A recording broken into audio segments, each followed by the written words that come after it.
విఘ్నాలన్నీ తొలగిపోవాలంటే వినాయకుడికి బుధవారం రోజు పూజ చేయాలి. అయితే వినాయకుడికి బుధవారం ఎందుకు పూజిస్తారో తెలుసా? మనలో వినాయకుడి స్వామికి బుధవారం పూజించాలి. ఎందుకనంటే సనాతన ధర్మంలో గణేశుడికి ప్రత్యేక స్థానం ఉంది. అన్ని దేవతలలో కల్లా మొదటి ఆరాధకుడిగా గణేశుడు పరిగణించబడ్డాడు. వివాహం లేదా ఏదైనా శుభకార్యాలు ప్రారంభించే ముందు గణేశుడిని పూజించడానికి కారణం ఇదే. ఇలా చేయడం ఇలా చేయడం వలన ఎలాంటి ఆటంకాలు ఎదురు ఎదురవ్వవని ఎదురు కావని నమ్మకం. హిందూ హిందూ పురాణాలంటే హిందూ క్యాలెండర్ ప్రకారం పంచాంగం ప్రకారం బుధవారం గణేశుడికి అంకితం చేయబడింది. బుధవారం రోజున గణేశుడిని పూజిస్తే శుభ ఫలితాలు లభిస్తాయి.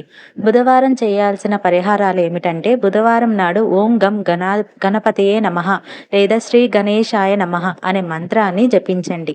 ఇది మీ జీవితంలోని అన్ని కష్టాలను తొలగిస్తుంది. లేదా బుధవారం గణపతి ఆలయానికి వెళ్ళి గణేశుడికి బెల్లం సమర్పించండి. ఇలా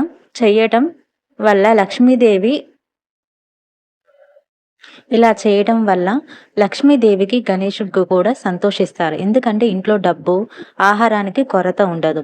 బుధవారం గణేశుడికి 21 దర్భాలకు పూజ సమయంలో సమర్పించండి.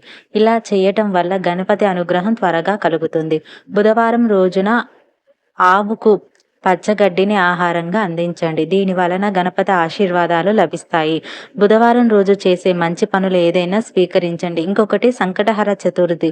సంకటహర చతుర్థి అంటే ఎవ్రీ క్యాలెండర్ అంటే ప్రతి మంత్లో నెలలో సంకటహర చతుర్థి వస్తుంది. అది చవితి రోజు ముందున చవితి అయిపోయినాక వస్తుంది అనమాట.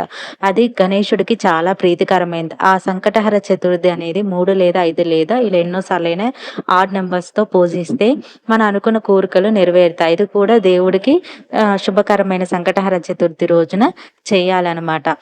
ఇలా చేస్తే చాలా మంచి ఫలితాలు ఉంటాయి. ఎలాంటి చికాకులు, డబ్బు కానీ, ఆర్థిక ఇబ్బందులు కానీ, విద్యలో ముందుకు రావటం కానీ, లేదా పరీక్షలో ముందుగా మంచిగా మార్కులు రావటం, ఇంకోటి ఉద్యోగాలలో మంచి ఉద్యోగం సంపాదించడానికి గణేశుడిని ఆరాధిస్తే మనకి అంతా మంచి జరుగుతుంది. శుభ ఫలితాలు మనం పొందుతాము. గణేశుడిని ఎందుకంటే అన్నిటికన్నా ముఖ్యమైన దేవుడు గణేశుడికి పూజించాకే మనం ఏ దేవుడికైనా పూజించాలనేది ఆ శివుడు పెట్టిన నియమం. కాబట్టి ఆయన ఆజ్ఞ లేనిది ఏది జరగదు, ఆయన అనుగ్రహం లేనిది ఏది కదలదు. శివుడు అనుగ్రహం లేదు ఏది జరగనన్నట్టు ఆయన పూజలు ఏదైనా శుభకార్యాలకి ఆయన చేయలేనిది ఏది జరగదు అనమాట. అందుకని గణేశుడిని ఇష్టంగా